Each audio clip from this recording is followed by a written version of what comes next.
of our clients has their 36-year-old partner in ICU, and the ICU wants to withdraw treatment without patient or family consent, and that is illegal, and I will show the evidence for that today. My name is Patrick Hutzel from intensivecarehotline.com, and this is another quick tip for families in intensive care. So one of our clients has their 36-year-old partner in ICU and supposedly has a hypoxic brain injury, is not waking up after about 2 weeks in ICU. And now the ICU is rushing to say, this person won't have any quote unquote quality of life, won't wake up, won't have any quote unquote quality of life. What is quality of life anyway? It is a subjective measure, not an objective measure. And it's up to the individual to make a decision what quality of life is acceptable. And if the quality of life is not acceptable for the intensive care team, to punish that with the death of a patient in intensive care. That's because that's what it is. So what we advised the client is, well, if life support is withdrawn without patient or family consent, that is unlawful, that is a crime, and that is potentially euthanasia, it is potentially murder, but it is definitely illegal. And here is the evidence for it. So, and I have the references that I will point towards in this video in the written version of this blog. In the US, including in Washington, D.C., that's where the client is located. In the US, including Washington, D.C., ICU teams cannot end the patient's life without their consent or the consent of their family or legal representative if the patient is unable to make decisions for themselves. Generally speaking, end-of-life decisions are made in consultation with the patient, family, and healthcare team, with the patient's wishes and advanced care directives, like a living will or healthcare proxy, being the primary guide. However, there are exceptions, such as when a patient lacks capacity and has no family or legal representative, or when there is a conflict between the patient's wishes and the family's wishes. Ethical and legal considerations are patient autonomy. The principle of patient autonomy is absolutely central, meaning patients have the right to make their own healthcare decisions, including those at the end of life. Next, informed consent. Patients need to be informed about their condition, treatment options, and potential outcomes to make an informed decision. Next, advanced care directives. These documents, living wills, healthcare proxies, outline a patient's wishes for future medical care, including end-of-life care, and can be used to guide decisions when the patient is unable to communicate. Next, surrogacy. When a patient lacks capacity and has no advanced directives, family members or legal representatives can make decisions on their behalf based on what they believe the patient would have wanted or in the patient's best interest. Quote-unquote best interest standard. If there is no family or legal representative, or if there is disagreement, the quote-unquote best interest standard may be used where healthcare providers consider the patient's well-being and quality of life. Let's also look at ethics committees quickly. Many hospitals have, and I put it in quotes, ethics committees. I'll tell you in a minute why I put it in quotes, that can provide guidance and resolution in complex end-of-life situations. Situations where decisions may be made without full patient or family consent. Now, from my extensive experience, after having worked in critical care nursing for 25 years or for over 25 years in 3 different countries, where I also worked as a nurse manager in intensive care for over 5 years, those ethics committees are a farce. Ethics committees are representatives from the hospital, they are hospital employees, and they can never be impartial.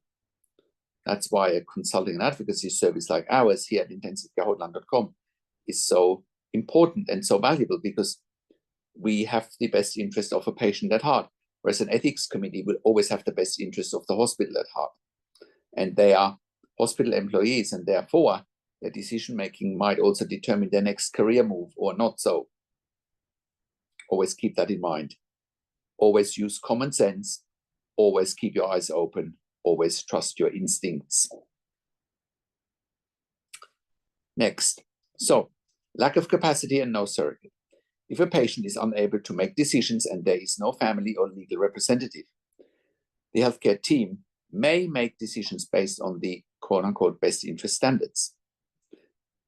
Conflict between family and patient's wishes. If there is a conflict between a patient's wishes and the family's wishes, again, an ethics committee may be consulted to help resolve the conflict, but I would not, this is just for you to understand that the ethics committee are there. I would not go down that route, go down that track, because like I just explained, they are hospital employees, they're not impartial. Their next career moves might depend on what they say in an ethics committee, and that will always be what's in the best interest of a hospital. Next. Limited time and resource scarcity. In rare cases, if a patient's condition is terminal and there is no hope of recovery, and if the family is unable to make a decision, the healthcare team may be legally allowed to withdraw life support, but these are in rare cases. I haven't really seen that in reality. The minute you challenge, the minute they usually back off. It's always interesting to see, especially in this case as well, what the hospital is trying to get away with. They're basically trying to get away with literally murder, right? Withdrawing life support without patient or family consent, right? It boggles my mind. So,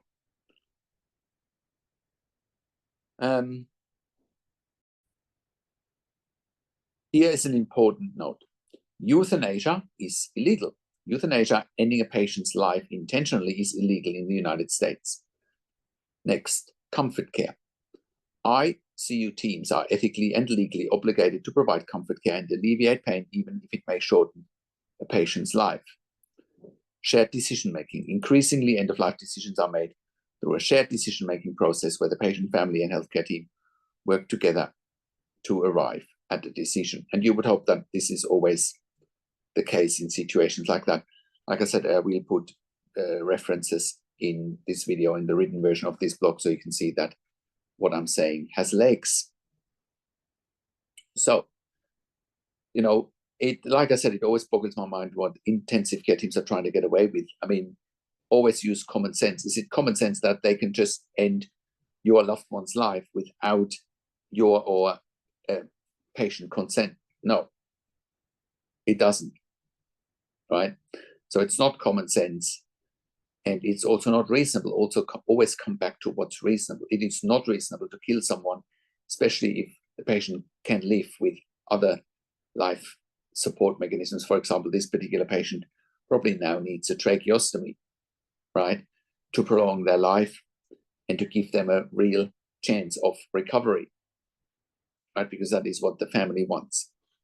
So, hope that helps you understand about your legal rights in the US and in Washington, D.C. in particular.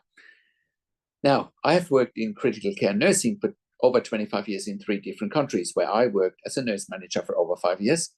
And I have been consulting and advocating for families in intensive care since 2013 here at intensivecarehotline.com. And I can very confidently say that we have saved many lives for our clients in intensive care. And you can verify that on our testimonial section at intensivecarehotline.com. And you can verify it on our intensivecarehotline.com podcast section, where we have done client interviews, because our advice is absolutely life-changing. And because our advice is absolutely life-changing, that's why we have helped so many clients and families in intensive care to improve their lives instantly, make informed decisions, have peace of mind, control, power, and influence. And most importantly, we make sure that your loved one gets best care and treatment always. And that's why you can join a growing number of members and clients that we have helped over the years. And we have probably helped hundreds, if not thousands, of critically ill patients and their families over the years. And with that wide array of experience and getting results for our clients, you can join us here as well and get results, so that you start managing intensive care teams so they don't start managing you. And That's why I do one-on-one consulting and advocacy over the phone, Zoom, WhatsApp, whichever medium works best for you. And I talk to you and your families directly. I handhold you through this once-in-a-lifetime situation where that you simply can't afford to get wrong. Because when you have a loved one critically ill in intensive care, the stakes are very high. And that's also why I talk to doctors and nurses directly, either with you or on your behalf. And I ask all the questions that you haven't even considered asking, but must be asked when you have a loved one critically ill in intensive care. I also represent you in family meetings with intensive care teams. We also do medical record reviews in real time so that you can get a second opinion in real time. We also do medical record reviews after intensive care if you have unanswered questions, if you need closure, or if you are suspecting medical negligence. We also have a membership for families of critically ill patients in intensive care, and you can become a member if you go to intensivecarehotline.com, click on the membership link, or go to intensivecaresupport.org. Directly in the membership, you have access to me and my team 24 hours a day in the membership area and via email, and we answer all questions intensive care related. You also have exclusive access to 21 ebooks and 21 videos that only our members have access to, and all of that will help you to make informed decisions, have peace of mind, control, power, and influence, making sure your loved one gets best care and treatment always. And all of that you get at intensivecarehotline.com. Call us on one of the numbers on the top of our website, or simply send us an email to support@intensivecarehotline.com with your questions. And if you like my videos, subscribe to my YouTube channel for regular updates for families in intensive care. Click the like button, click the notification bell, share this video with your friends and families. I also do a weekly YouTube live where I answer your questions live on a show, and you will get notification for the YouTube live if you are a subscriber to my YouTube channel, or if you are a subscriber to my intensivecarehotline.com email newsletter. Thank you so much for watching. This is Patrick Hutzel from intensivecarehotline.com, and I will talk to you in a few days. Take care for now.